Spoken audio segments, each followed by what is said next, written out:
Good morning, everyone. It is the 20th of June 2019. How is everyone? Welcome to From the Crow's Nest. Today we're talking about the Halflands, the lost towns and villages of the Isle of Wight. Excuse me. So what are Halflands? Well, let me explain to you what the Halflands are. Let me get my little notes up here. I'm trying to be a little bit more prepared these days, but of course I've hidden my notes in the wrong place. So anyway, Halflands. Halflands are the places that are caught between this world and the other. And we're not going to cover all the lost villages and towns from the island. We're going to cover a few. I think I've picked my top 7. 7 is enough. Is enough, really. And these are places that we know actually existed. There are some that have been talked about that may or may not actually exist. But these ones we actually know exist. So the Halflands are places that have mysteriously vanished or left the island for whatever reasons. And in doing so, they've left... parts of them may still be here. And they've left an imprint on this world. But also part of them is in the other place. And there are times when there's a crossover between the two. And, you know, they manifest in hauntings. Or they manifest in different ways. And many of you have heard me talk about the place that I am obsessed with. And I have been obsessed with for years now. Is Wolverton. And Wolverton, of course, is going to be top of my list. Now, there happens to be 2 Wolvertons on the island. Oh, there we go, there's my camera. There happens to be 2 Wolvertons on the island. One I'm going to be talking about is the one that disappeared. The one that was wiped off the face of the earth. Now, I'm not going to go into great detail because the story is long and complex. But safe to say that Wolverton was a prosperous town. We know where it was. Earlier this year, I took people on a tour of Wolverton through Centurion's Copse. I've spent many hours there, and it is a strange and unusual place, but beautiful, absolutely beautiful. And the remnants of the town are everywhere. So we know it was there. It had a sacred spring, a sacred well. It was the town had a church that was dedicated to a very enigmatic Saint Urian, and all this stuff I'll talk about at a later date. One day I'm going to do a very long video about the whole thing and tell the whole story in great detail. There are angels, there are saints, there are demons, there are all sorts in there. It's a wonderful story. But it's safe to say what happens is Wolverton is destroyed, and simply because of their own hubris. And a lot of these places that are destroyed, the stories say that's the reason why. You know, the town is attacked by the French. And it's burnt to the ground, but also the sacred well collapses, and the story goes that the villagers of Yaveland, who don't have their own church, come and ask for intercession from St. John the Baptist. Sorry, my nose is a little bit blocked. I think I've got a little bit of hay fever. Anyway, they're able to lift the church, and they take it up to Yaveland.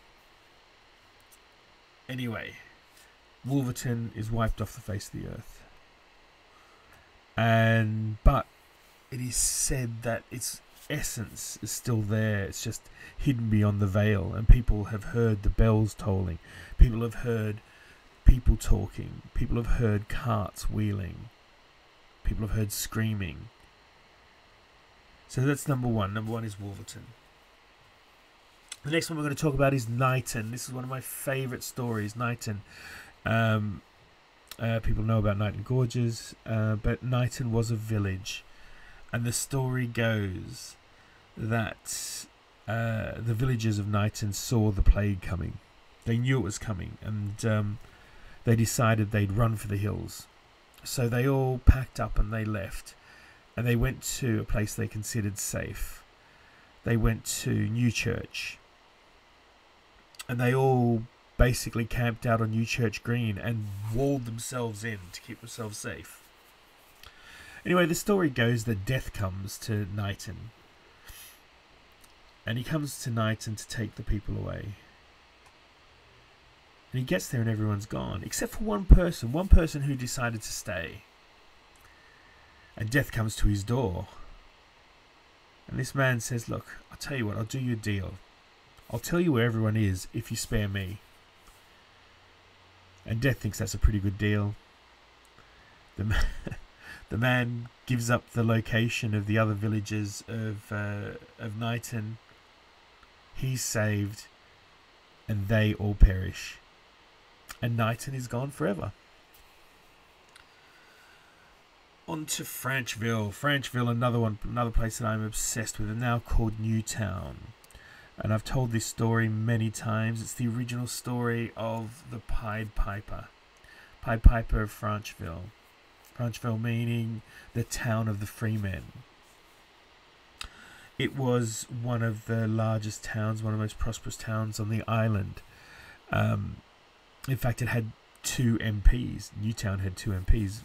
Very famous rotten borough.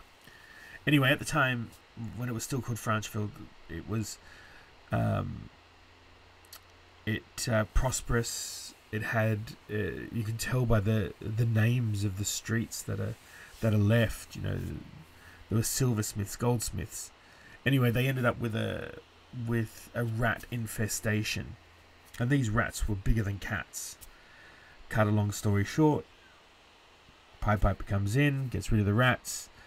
When the mayor of the town or the town council decide they're not going to pay him because they think it was too easy, the Pied Piper then takes away the children, takes them into Feancheville Forest or Newtown Woods, never to be seen again.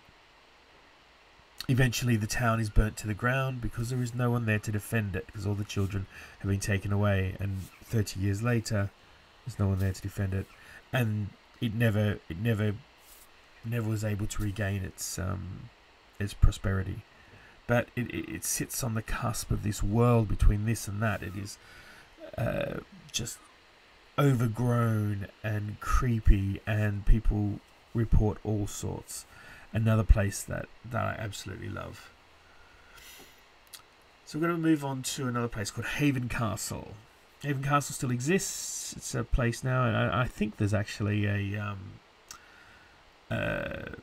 been taken over by a holiday park or something like that. I think part of it's been resettled. And the story goes that Haven Castle was a beautiful place. Again, prosperous, and they started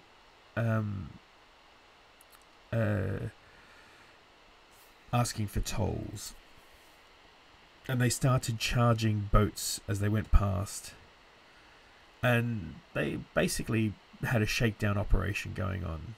You know, they were and eventually what happened was, because they were so greedy, Haven Castle was washed away, just washed away into the sea. The whole village completely wiped away. And they say that whenever there's a king tide, you can hear the people scream. So, on to our next one, which is Baynard's Castle, or Cook's Castle as it is known now. It was renamed, I guess, Cook's Castle because the family of Cook owned the area.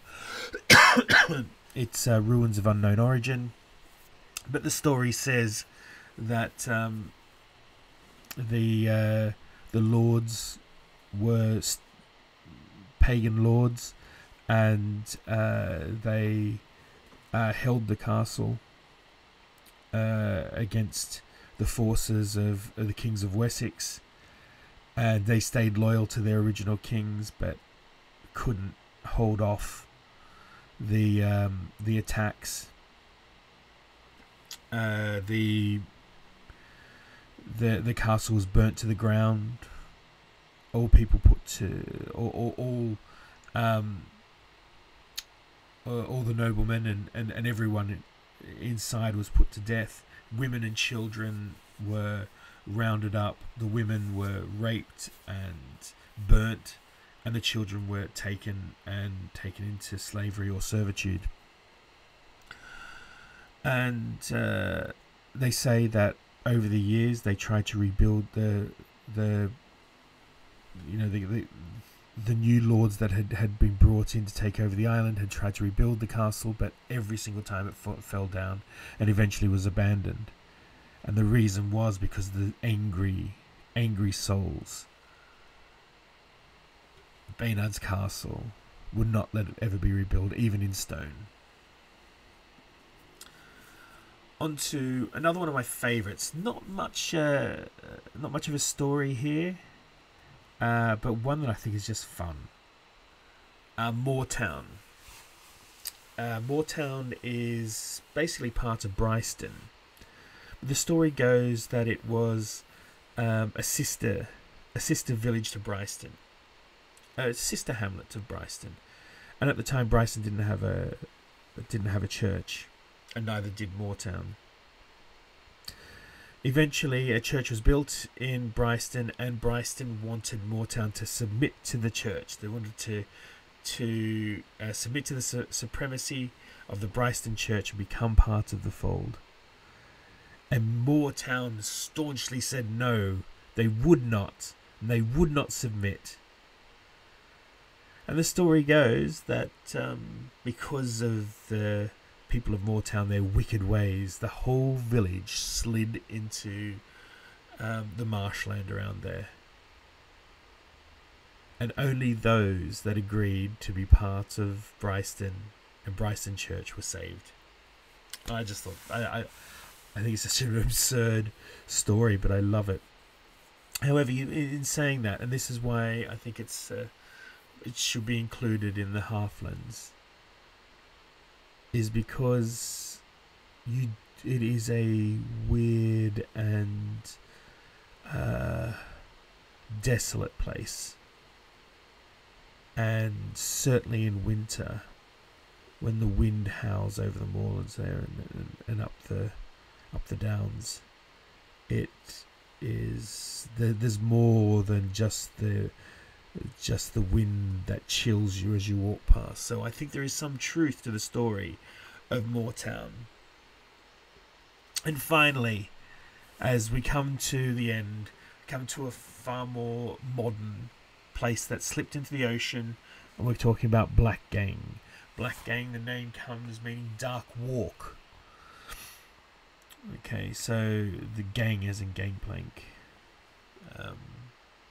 And it slipped into the ocean.